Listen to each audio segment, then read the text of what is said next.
My name is Nadine Thorne, and I hold the rank of Major General in the United States Army.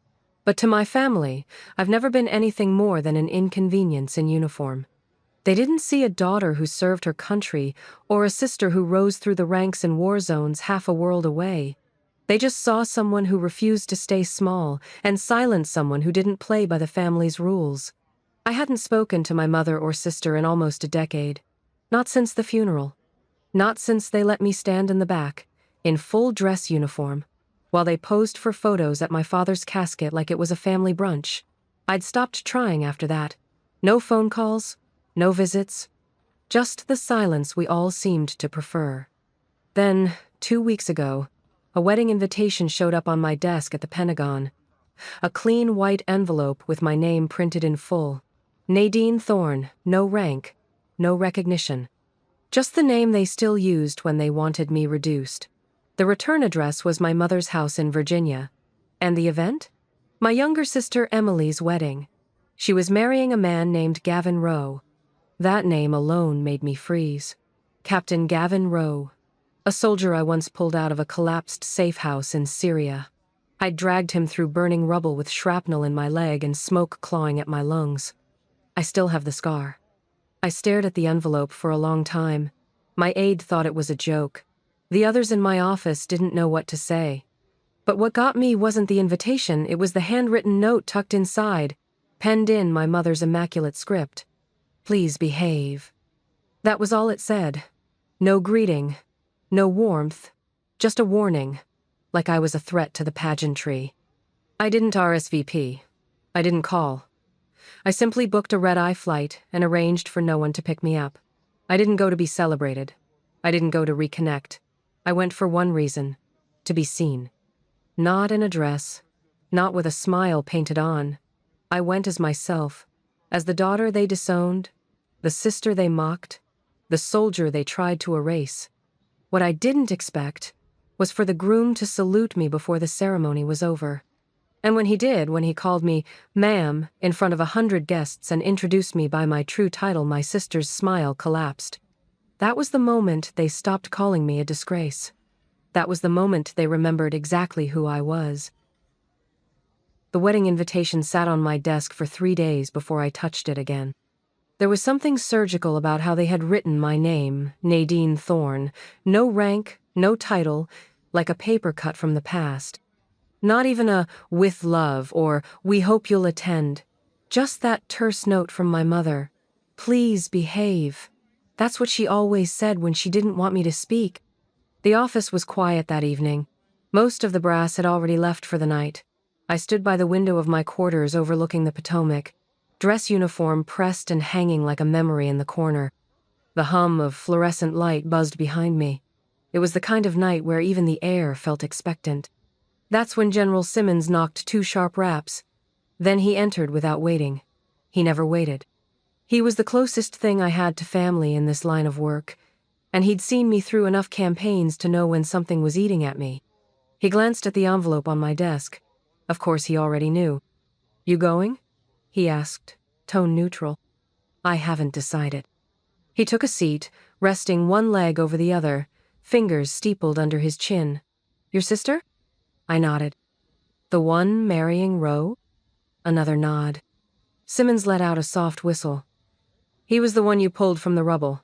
Had half a beam pinning his leg. Hell of a rescue." "I remember." My voice was flat. "I still have the scar." There was a pause between us, but it wasn't uncomfortable. It was the kind of silence military people understand, where everything worth saying doesn't need to be spoken aloud. "You really thinking of going?" he asked again, more softly this time. I didn't look at him. I just said, "I don't know what they expect. An apology? A smile? Maybe just my quiet compliance." He leaned forward. "Then don't give them any of it. Go because you choose to. Go because you earned the right to stand in the room and not flinch." I let that sit for a moment. Then I nodded once. That night, I booked a red-eye to D.C. under a civilian alias. I wore civilian clothes. I told no one, not my driver, not my aide, not even Simmons when I left. The flight was half empty. I chose a window seat and paid extra to keep the other empty. The stewardess offered me champagne after noticing the insignia on my carry-on. I asked for water. Somewhere over the Midwest, I closed my eyes not to sleep, but to steady myself. I wasn't going into combat. But family, that's a battlefield with no maps. The plane landed early, before dawn. The terminal at Reagan was quiet, nearly antiseptic. I cleared security in minutes, my military ID slicing through bureaucratic layers like a blade. I didn't wait for baggage. Everything I needed was in one carry-on, and the uniform folded neatly inside. As I stepped outside, the morning hit me hard. Virginia in spring was always disarmingly beautiful. Blossoms on every street corner, cardinals flitting between branches like nature's apology for everything else that hurt. I rented a car. No driver, no escort. Just me and the road I used to bike down when I was 12, and still thought my mother's silence meant she was tired, not calculating. When I reached her house, I didn't knock right away. The shutters were painted recently. The lawn was trim, everything in its place, a shrine to appearances. When the door opened, Barbara Thorne stood there in cream slacks and a stiff blouse that probably cost more than my entire duffel bag. Her hair was pulled into a perfect twist. She looked me over with all the warmth of a customs officer. "I see you got the invitation," she said. "I did. I hope you remembered to pack something appropriate." "I brought my uniform." Her nostrils flared just slightly. "Please don't cause a scene, Nadine. This is Emily's day." I looked her in the eye, voice even. Then maybe she shouldn't have invited the disgrace of the family. She didn't respond, just stepped aside and let me in. It was starting already. The house hadn't changed. Same lemon polish on every surface. Same chandelier in the foyer with a bulb out, like it was daring anyone to mention imperfection. Even the silence felt rehearsed, like a soundstage waiting for cameras. Emily wasn't home when I arrived. Thank God for that. Barbara led me to the guest room with the casual coldness of a hotel concierge. "We're keeping it simple," she said as she opened the door. "Rehearsal dinner tomorrow. Ceremony the day after. We'll need you dressed and seated before the guests arrive." "No processional for the family?" I asked lightly. She paused. "You're not part of the wedding party."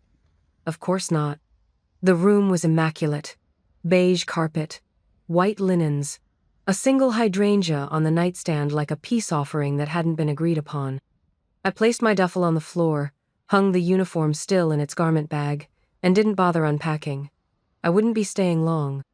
That evening, the rehearsal dinner took place at a private country club overlooking the Potomac. It was the kind of place where smiles were manicured, and every table had name cards printed in elegant cursive. Mine simply said, N. Thorne. No rank, no title, not even Ms., just the initial. It sat at the far end of the table, near the server's entrance, where the draft from the kitchen kept the air moving and the wine rarely reached. I pulled out the chair and sat quietly. The room buzzed with light conversation. My mother hovered like a stage director, adjusting napkins and wine glasses. Emily walked in 15 minutes late, dressed in ivory silk, glowing like she'd swallowed every spotlight in D.C. She barely looked in my direction before greeting our uncle with a squeal and a laugh that landed like a slap. They toasted her with sparkling rosé. "To family," someone said. "To Emily and Gavin," said someone else. "To new beginnings," Barbara added, her eyes flicking toward me but never landing. No one mentioned me. No one said, "Welcome back, Nadine." No one asked what I'd been doing for the last 9 years. The only acknowledgement came from a retired colonel seated 2 spots from Barbara. He squinted at me, tilting his head. "You look familiar," he murmured. Barbara leaned in quickly. "Nadine's doing security consulting now, overseas, lots of travel." "Security?" he asked, eyebrows raised. Emily chimed in, grinning. "She guards important doors. We think—" The table chuckled. My eyes dropped to the salad fork. Polished, symmetrical, harmless. I didn't say a word, but when the colonel looked back at me, his expression shifted. "Weren't you Afghanistan? 2011? Operation Spearpoint?" I held his gaze. "Yes, sir." He opened his mouth to say more, but Barbara touched his arm. "So, about the dessert options." I looked down again and took a sip of water. It tasted clean and cold. Even in that room, where everything was staged, something had cracked. They didn't say it yet, but they were beginning to remember. The morning of the ceremony arrived with too much sun. Emily had chosen a colonial-style church on the edge of Old Town Alexandria. It looked like it had been lifted from a postcard whitewashed brick. Wrought iron gates, stained glass windows casting pastel light through the foyer. It was beautiful and curated, everything in its place. Except me. I arrived early, as instructed. My mother's voice echoed in my head. Be discreet, blend in, no statements. I wore my full dress blues anyway. Not to provoke, but because I had earned every ribbon, every bar. I wasn't going to dim myself for anyone. The moment I stepped into the foyer, I found the seating chart. Names printed on thick, pearlescent cardstock. Table numbers listed beneath like VIP codes. I scanned the chart once, then twice. No Nadine Thorne, no General Thorne, no anything. Then I saw it bottom right corner, scribbled in pen like an afterthought. Table 12, fire exit. I almost laughed. It was so on brand I could have framed it. Barbara breezed past me moments later, a blur of beige chiffon and forced warmth. You're at 12, she said, not breaking stride. It's quieter, for everyone's sake. I didn't reply. I walked into the sanctuary and took my place near the back. The pews filled slowly, all chatter and perfume and pearls. Bridesmaids fluttered. Cameramen snapped, posed candids. Gavin stood at the altar, polished and unreadable. Our eyes met. For a moment, I thought I saw something flicker recognition. Maybe regret, but it passed too quickly to catch. Emily made her entrance with the theatrical grace of a woman who'd been practicing for this her entire life. The guests stood. The music swelled. Everything about her sparkled. And me? I remained seated. No one noticed. When the priest invited immediate family to come forward for a special blessing, I stood by reflex. But before I could move, Barbara's hand brushed my arm light, but firm. This moment isn't about you, she whispered. Her voice was sweet, almost maternal. Almost. I looked at her, then at the altar, then at my sister kneeling next to the man whose leg I had once stabilized with a field tourniquet and half a prayer. I sat back down. The blessing moved on without me. Later, in the reception hall, I found my table tucked behind a floral column near the catering door. My place card read N. Thorne in tiny script. The napkin at my setting didn't match the others. The waiter skipped me when pouring wine. I requested a glass. He checked his list and shook his head. Non-drinking guest. I didn't correct him. I just poured my own from the bottle left, unattended at the next table. Across the room, Emily twirled and posed. Gavin stood at her side, always one hand resting lightly on her back. Neither of them looked at me. But I had a feeling that was about to change. The microphone caught the light like a weapon. Emily stood at the center of the ballroom, champagne flute in one hand, the mic in the other, glowing under the chandeliers like she was born to be worshipped. Her wedding dress shimmered with every movement. She didn't just smile, she commanded. To love, she said sweetly, voice ringing with well-rehearsed charm. To family, to loyalty. She paused, let the words linger. And to surprises. There was laughter, light and polite, until she turned toward my table. Even my big sister made it, she said, lifting her glass. All the way from wherever she's stationed now. Still guarding those mysterious doors, I suppose. A few chuckles scattered across the room. Emily's smile widened. Let's give a round of applause for the quiet sentinel in our lives. More laughter, warmer this time. Some uncomfortable glances, but no one stopped her. Then Barbara added her own line, voice crisp and cutting. She may be the family's shame, but at least she showed up on time. That broke something. The room tipped with amusement. I rose not fast, not flustered, just deliberately, like a tide that had been waiting. Conversations cut off mid-sentence. Wine glasses stilled. Emily tilted her head. Oh, come on. It's a joke. Lighten up, Nadine. You always took everything so seriously. Before I could respond, Gavin moved.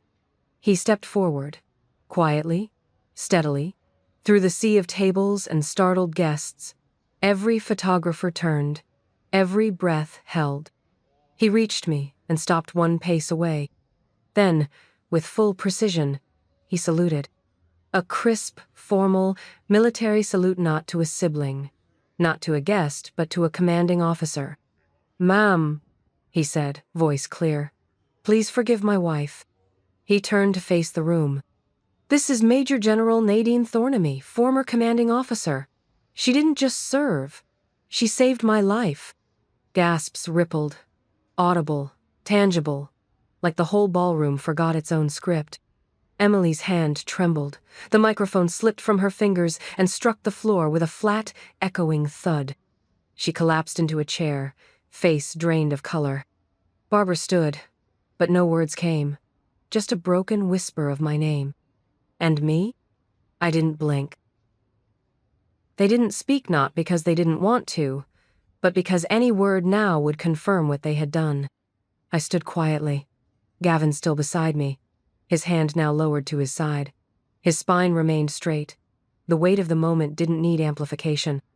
It pressed into every guest, into the folded linens, into the champagne that no one dared sip. Then came the second shock. From table 2, near the orchestra, an older man rose. Colonel Rourke, retired. He had commanded the 87th Infantry the year I joined. He saluted. Then a woman in navy blue. Her salute was slower, but no less deliberate. And a third, a former West Point instructor. One by one, they stood for me.